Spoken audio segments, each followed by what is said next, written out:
This is the Rev1 DRT or DIRT. In this full review, first I'll walk through all the components, tell you everything you need to know. One of the standout features. Then we'll get into some first-person riding footage. Yes, I'll override it and see what the top speed is. And yes, I will take it off-road. Throttle-only top speed. We'll see what we get to. And finally, some third-person riding footage where I'll give you the pros and cons on the DRT. But first, let's take a closer look.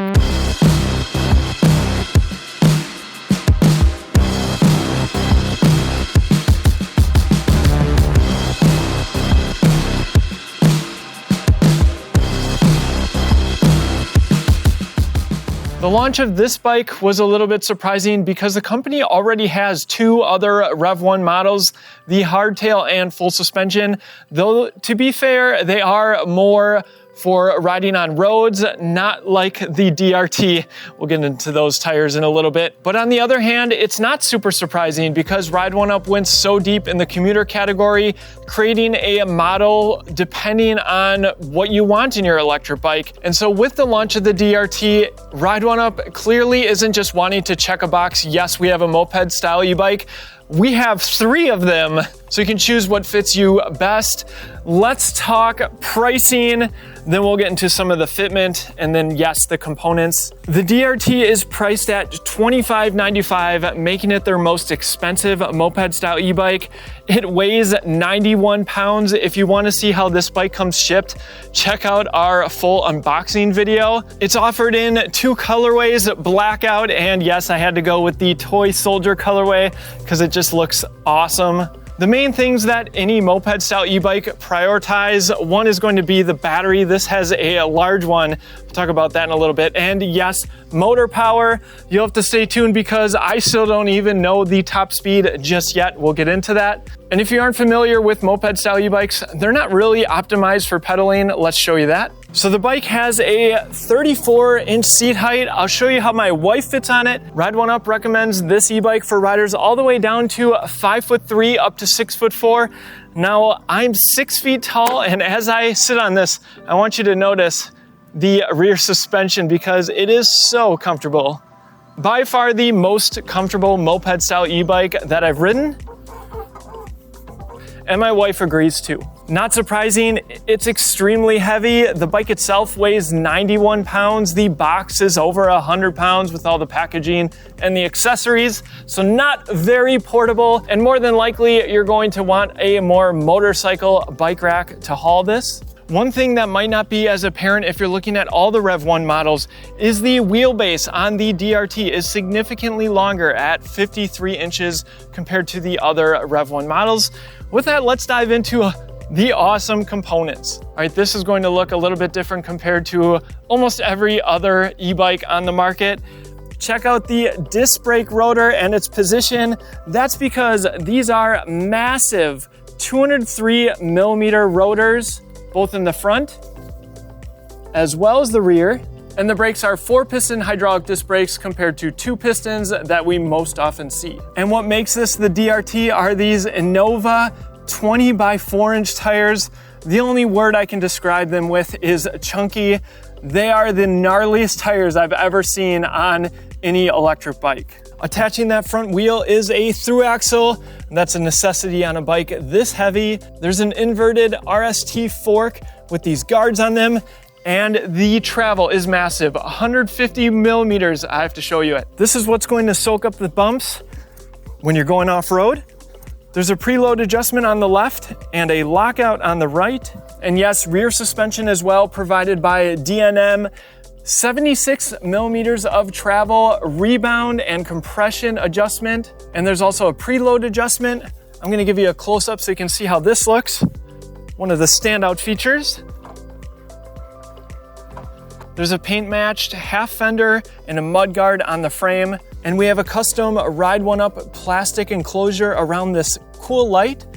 Turn the bike on. So you get daytime running lights. And then on the controls, if you hit the power button, you'll get an indicator here.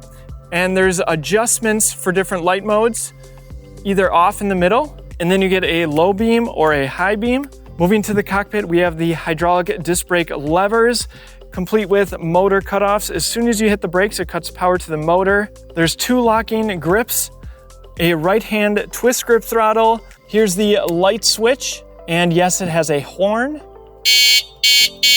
We've seen this display before. 4 buttons on the left will hold the power button. Same display that's on the other Rev1 models. You can see the current mode. We are in off-road mode. This indicator means you're in boost mode. Gives you a little extra power. Battery capacity in the top right. Pedal assist on the bottom. Not that you need it. 0 all the way up to 5. Speed front and center. It switches between an odometer and a trip odometer in the bottom, as well as max speed and average speed. There's the power button for getting the high or low beams on. There's also a rear light, and it is brake actuated as well. And that's it for the display. If you want to override this bike, you will need to get in contact with Ride1Up because they want you to sign a waiver and make sure you know what you're getting into, because this bike certainly has some capabilities only meant for off-road. Before we talk about the battery, I want to talk about the charger because this is a 4 amp charger compared to the 2 amp chargers we typically see, which means that this bike will be charged from empty in about 5 hours. And the charger port is beneath this rubber cover right here. Be mindful of the dot. You'll want to line that up with the arrow on the charger. There's also a on-off switch on the battery, so if your bike won't turn on, be sure to check that first. Now the way this battery removes is there's keys on the other side. I'm going to turn them all the way to the left and remove, and we'll slide the battery back. It's a massive 52 volt, 20 amp hour battery for 1040 watt hours, branded Bafang. It is UL certified. And if you're wondering, yes, it still fits in our small size roll top bag, just barely though. This is great if you're transporting your electric bike, keeps your battery safe. And trust me, you want to do that because batteries are expensive. It's also waterproof and flame resistant, available at shop.ebikeescape.com. To put the battery back, we'll put it in the rails and simply push forward. And just a reminder, you'll want to use the keys to lock the battery to the frame and remove. On the other side of the battery, there is a battery bar indicator. A second battery can be mounted right here if you want to remove the accessory panel that comes included. The bike comes with metal pedals and laughably short cranks. That should give you an idea of how much pedaling they expect you to do on this bike. There's a tiny mud flap in the rear and a branded Rev1 DRT saddle. It looks really sharp. I find it to be quite comfortable. My wife and I can just both barely fit on this bike, so not really meant for 2 riders. They have some mounting points on the bottom of the frame for some pegs though. There's a look at that rear hydraulic disc brake, a rear mounted kickstand. Powering the bike is a Bafang motor rated at 1000 watts of continuous power. Though with the 35 amp controller in boost mode, you should be getting closer to 2000 watts on this electric bike when overridden. And that motor is putting out 95 newton meters of torque. Again, simplicity in mind with the single speed drivetrain. There's a chainstay protector. But if you do decide to pedal this electric bike, the motor is engaged with a cadence sensor. So that is everything you need to know about the components of the DRT. Let's go have some fun. All right, let's get into some first person riding footage. Now the bike comes shipped as a class 2 electric bike, so a top speed of 20 miles per hour, whether you're using the throttle or pedaling. I changed it to class 3 for the first section, and that's because I want to show off how the bike performs if you do plan to use this as a true class 3 electric bike. But yes, there is a class 2 750 watt, 20 mile per hour sticker on the back. That's only how the bike comes shipped though. I imagine with the settings, they are limiting the peak power of the motor. I have the speedometer app by Coolnix. Class 3 mode should top out at 20 miles per hour, at least with the throttle only, and then we'll override it and get to the true top speed. All right, here we go, 3, 2, 1, throttle only. Definitely more of a gentle takeoff. 16, 17, 18, and there is 20 miles an hour. All right, I talked about this being a single speed, and one of the things I also wanted to mention is even in pedal assist level 0, you still have access to the throttle. All right, pedal assist level 1 It feels a little bit goofy pedaling this bike with those shorter cranks. Putting in some power, going 10 miles an hour, 11. Remember, it's a cadence sensor. Going 13. Let's go into pedal assist level 2. Still can provide some power. 16, 17. Pedal assist level 3. And this is where your legs really start spinning. So there's a look at my legs. Hamster wheeling. But we are going 25. Went down a slight hill and pedal assist level 4. So at this point, you're pedaling your legs just for looks. But technically a class 3 electric bike, 27 miles an hour.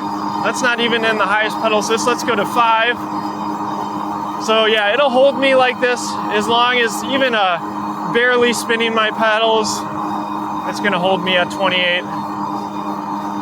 But what you wanna see is the throttle-only top speed in off-road mode with boost enabled. So let's see how it does.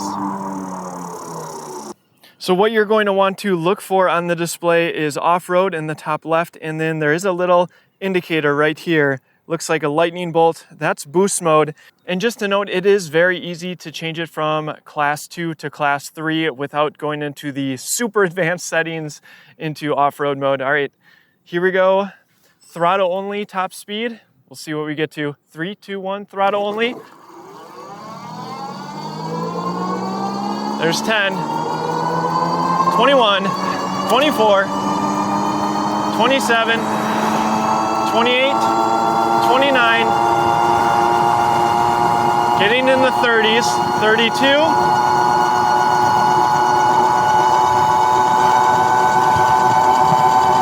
33, going down a slight incline, 36 according to the Ride1Up display. Holding us at 34 on the GPS, up a slight hill.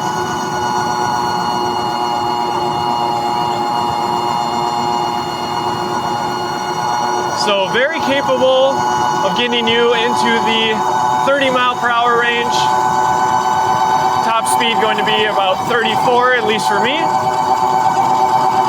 Let's do a quick brake test at top speed at this yellow sign here. See how these 4-piston hydraulic disc brakes perform. I'm going to try not to lock up the tires. Wow, very impressive. The sign is just there. And you can see we skidded just a little bit, but these 203 millimeter rotors provide excellent stopping power. It should go without saying that be sure to follow all your local laws and regulations if you decide to pick up this electric bike. Off-road mode should really only be used for off-road, but speaking of that, let's take this bike off-road. All right, time for some trail riding. I just want to reiterate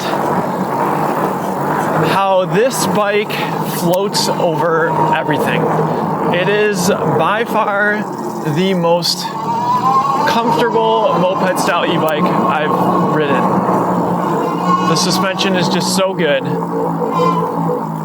Which means for some crushed gravel like this, it's going to be very comfortable on.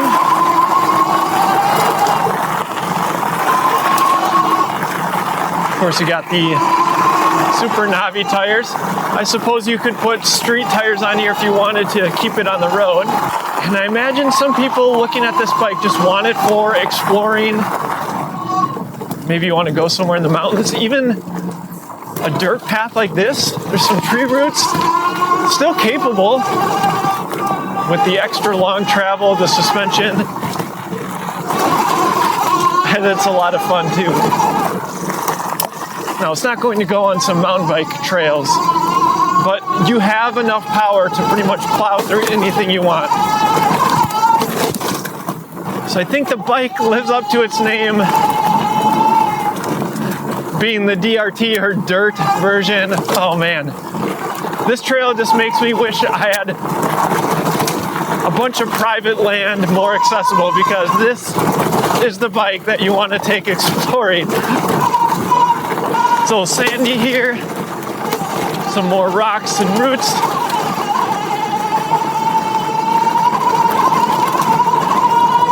I just can't emphasize the rear suspension just soaking up every bump. So this is only the type of terrain, oh boy.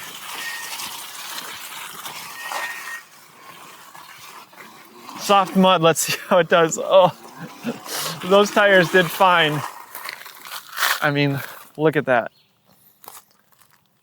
There's some dirt. Oh, I'll have to go around this tree here. There we go. Definitely very soft here, and traction is not an issue. Yes, with the knobby tires, but they're also just so fat.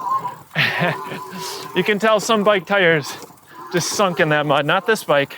All right, out of the muddy section, up this hill. All righty. All right, guys.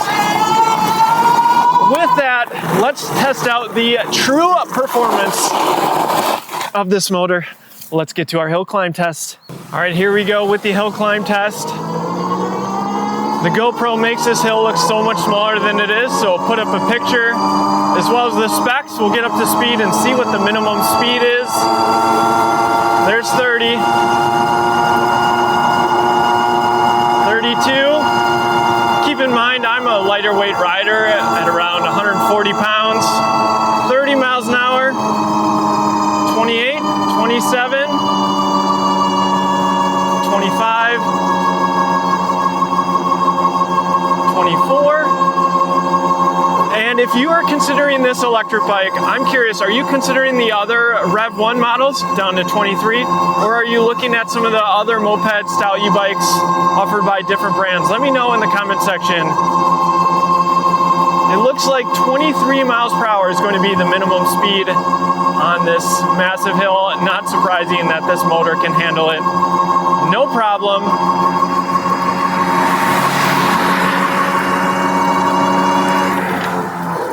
All right, with that, let's get into some third-person riding footage. I'll give you my concluding thoughts on the Rev1 DRT.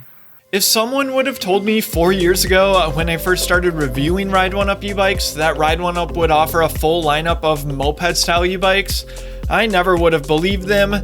But here we are, the company known for providing excellent value e-bikes has moved up market, and the Rev1 should be on everyone's consideration list if they're looking for a moped-style e-bike.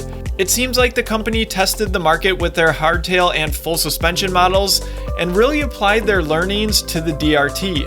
It's premium priced for sure at $25.95, but there's a lot here that justifies it. First, this thing is a head turner. The looks of the DRT rival the designs of the premium Super 73 models, but with Ride1Up still putting their unique spin on the design.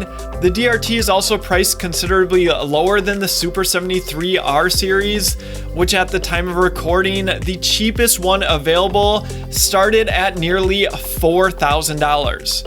On the DRT, the two-toned color on the toy soldier, the sleek panels, the front headlight, fenders, mudguards, and let's not forget about the seat, everything is just so well done.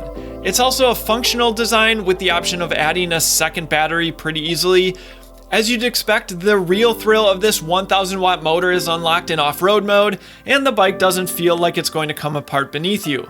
The top speed of 34 miles per hour is impressive, especially considering the weight of this e-bike. 4-piston hydraulic disc brakes with giant 203mm rotors offer great stopping power. I feel like I've already gushed about the suspension, but the DNM rear suspension in particular feels incredible. Now, the key considerations. It should go without saying that this is targeted for off-road riding, but I do think there will be buyers who still want the DRT, but then opt to put street tires on it, even with the Rev1 full suspension being currently offered at $2,245. Like all moped-style e-bikes, this thing is heavy, and yes, some assembly is required. Be sure to check out our assembly video so you know what you're getting into. It's also less optimized for pedaling compared to some other moped-style e-bikes. I know that's not saying much, but mostly due to the tiny cranks, which is fine by me. This is a throttle-only e-bike in my book. And I know this goes against the very essence of the bike and what it's aiming to be, but I would have loved to see the inclusion of turn signals on both front and rear for road riding. It's not surprising that Ride1Up is forming a group of tinkers in their Facebook group along with others on YouTube, making significant customizations to their Rev 1 models. This is probably a good sign for the company. Models like these can flourish if there's a modder community. Just look at Sur-Ron as maybe the best example. If we've helped you in some way, whether deciding that the Ride1Up DRT is your next e-bike or any of the other brands we've featured on the channel, do me one favor and use our link in the description before you make your purchase. Thank you so much for your support. There are plenty of brands offering moped-style e-bikes, but from my perspective, there are only a handful that have a brand as recognizable as Ride1Up. I'm always going to err on the side of recommending e-bikes from brands that I trust because it's just more likely that you're going to have a better experience overall. I really want to hear what you think both about the DRT, but also which Rev 1 model would you choose and why? Ride responsibly and safely, particularly on this one, and I'll see you in the next one.